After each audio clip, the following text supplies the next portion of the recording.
Monsoon की सक्रियता के चलते पिछले 24 घंटों के दौरान राज्य के कई हिस्सों में मूसलाधार बारिश हुई है। मौसम विभाग से प्राप्त जानकारी के अनुसार सबसे अधिक शेखपुरा जिले के खाटकुसुम्बा में 71.2 मिलीमीटर बारिश रिकॉर्ड की गई। वहीं बिहार शरीफ में 46.6 और शेखपुरा के चेवाड़ा में 45.2 मिलीमीटर बारिश हुई है। मौसम विज्ञान केंद्र पटना के वैज्ञानिक कुमार गौरव ने बताया कि अगले 24 घंटों के दौरान राज्य के उत्तरी और दक्षिणी हिस्सों में कई स्थानों पर बारिश और वज्रपात की आशंका है। आज के मौसम विश्लेषण के अनुसार अगले 24 घंटों के दौरान राज्य के दक्षिणी भाग के कुछ स्थानों एवं उत्तरी भाग के 1 या 2 स्थानों में वर्षा होने का पूर्वानुमान है। वज्रपात एवं मेघ गर्जन राज्य के दक्षिणी भाग के जिलों के 1 या 2 स्थानों में होने की संभावना है।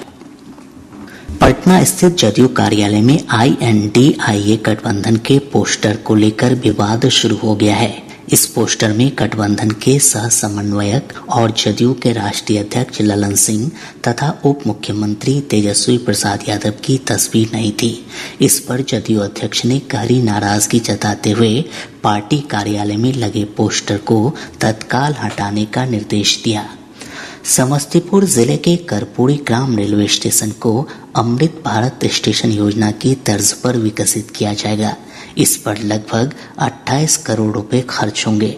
सोनपुर मंडल के मंडल रेल प्रबंधक विवेक भूषण सूद ने आज कर्पूरी ग्राम स्टेशन पर पत्रकारों से बातचीत में ये जानकारी दी। कैमूर जिले में 273 लोगों के नाम पर शौचालय निर्माण के लिए सरकारी राशि गबन का मामला प्रकाश में आया है। भभुआ के प्रखंड विकास पदाधिकारी मनोज कुमार ने इस मामले में 4 सरकारी कर्मियों के खिलाफ स्थानीय थाने में प्राथमिकी दर्ज कराई है।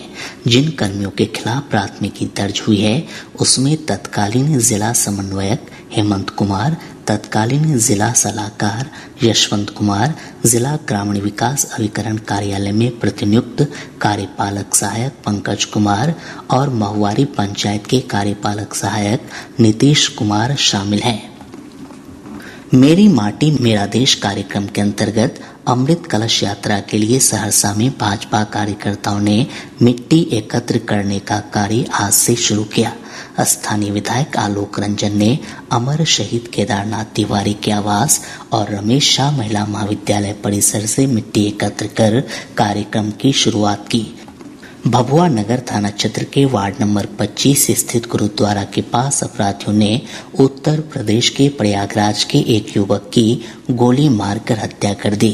पुलिस ने घटना में प्रयुक्त हथियार को बरामद कर लिया है। पूर्वी चंपारण जिले के आदापुर थाना क्षेत्र के श्यामपुर गांव में अपराधियों ने पंचायत समिति सदस्य के पति की गोली मारकर हत्या कर दी। वहीं अररिया जिले के तारावाड़ी थाना के तवरा गांव में अपराधियों ने एक युवक की गला रेत कर हत्या कर दी। पुलिस अपराधियों की गिरफ्तारी के लिए छापेमारी कर रही है।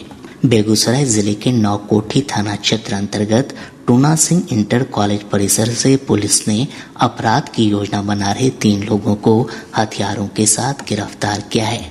किशनगंज जिले के रामपुर चेक पोस्ट के पास उत्पाद विभाग की टीम ने एक तस्कर को भारी मात्रा में शराब के साथ गिरफ्तार किया।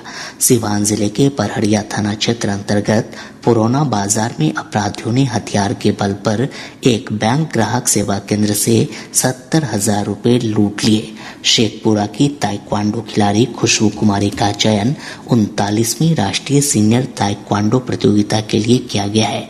प्रतियोगिता का आयोजन 9 से 11 सितंबर तक गुवाहाटी में होगा। प्रधानमंत्री नरेंद्र मोदी ने कहा है कि भारतीय अर्थव्यवस्था विश्व स्तर पर लंबे समय से मजबूत बनी हुई है और कई प्रतिकूलताओं के बावजूद यह आगे भी मजबूत बनी रहेगी। एक निजी मीडिया संगठन को दिए साक्षात्कार में श्री मोदी ने ये बात कही। प्रधानमंत्री ने कहा कि सरकार ने पिछले 9 वर्षों में सबका साथ, सबका विकास, सबका विश्वास और सबका प्रयास के दृष्टिकोण पर काम किया है। उन्होंने कहा कि इससे समूचे देश को प्रगति के पथ पर आगे बढ़ने और अंतिम पायदान पर खड़े व्यक्ति तक विकास का लाभ पहुंचाने में मदद मिली है। श्री मोदी ने कहा कि विकास के इस मॉडल की अंतर्राष्ट्रीय स्तर पर सराहना की गई है। G20 शिखर सम्मेलन के लिए भारत के दृष्टिकोण का उल्लेख करते हुए प्रधानमंत्री ने कहा कि भारत वैश्विक मुद्दों के समाधान के लिए सकारात्मक दृष्टिकोण अपनाएगा।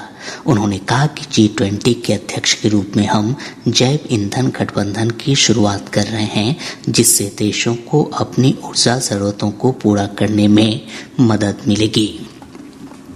केंद्र सरकार ने बैटरी बिजली भंडारण योजना PESS के विकास के लिए सरकारी सहायता योजना को मंजूरी दे दी है। नई दिल्ली में मंत्रिमंडल की बैठक के बाद सूचना और प्रसारण मंत्री अनुराग सिंह ठाकुर ने ये जानकारी दी। उन्होंने बताया कि इस योजना में 40% तक की वित्तीय सहायता के साथ 2030-31 तक 4000 मेगावाट घंटे की PESS परियोजनाओं के विकास की परिकल्पना की गई है। यह बजटीय सहायता के रूप में प्रदान की जाएगी। केंद्र सरकार ने तत्काल प्रभाव से मसूर दाल के अनिवार्य भंडारण के लिए परामर्श जारी किया है। सभी हितधारकों को प्रत्येक शुक्रवार को उपभोक्ता मामले विभाग के स्टॉक डिस्क्लोजर पोर्टल पर अपने मसूर दाल भंडारण की जानकारी देनी होगी। उपभोक्ता मामलों के मंत्रालय ने एक बयान में कहा कि यदि कोई भी अघोषित स्टॉक पाया जाता है तो इसे जमाखोरी माना जाएगा और उचित कार्रवाई की जाएगी। G20 शिखर सम्मेलन के संबंध में सभी तरह की जानकारी प्रदान करने के लिए एक मोबाइल ऐप G20 इंडिया उपलब्ध कराया गया है। आज नई दिल्ली में मीडिया से बातचीत करते हुए G20 के विशेष सचिव मुक्तेश परदेशी ने कहा कि यह मोबाइल ऐप हिंदी, जर्मन, जापानी और पुर्तगाली के अलावा संयुक्त राष्ट्र की 5 आधिकारिक भाषाओं सहित 10 भाषाओं में उपलब्ध है। श्री परदेशी ने कहा कि इस ऐप में द्विपक्षीय वार्ता की जानकारी मिलेगी। बिहार लोक सेवा आयोग BPSC प्राथमिक शिक्षक भर्ती परीक्षा में शामिल अभ्यर्थियों को DLED प्रमाण पत्र अपलोड करने के लिए 9 से 11 सितंबर तक लिंक उपलब्ध कराएगा। आयोग के परीक्षा नियंत्रक सत्य प्रकाश शर्मा ने बताया कि जिन अभ्यर्थियों ने B.Ed और DLED दोनों कोर्स किए हैं लेकिन सिर्फ B.Ed का प्रमाण पत्र अपलोड किया है, वे डैशबोर्ड में उपलब्ध लिंक के माध्यम से DLED का प्रमाण पत्र अपलोड कर सकते हैं। शिक्षा विभाग ने कहा कि स्कूली शिक्षकों के आकस्मिक अवकाश की कटौती के बारे में विचार किया जा रहा है। विभागीय सूत्रों ने बताया कि शिक्षा का अधिकार कानून के तहत राज्य सरकार प्राथमिक विद्यालयों में साल में कम से कम 200 और मध्य विद्यालयों में 220 दिन कक्षाओं के संचालन के लिए प्रतिबद्ध है। इस नियम के अनुपालन के लिए आकस्मिक अवकाश में कटौती पर विचार हो रहा है।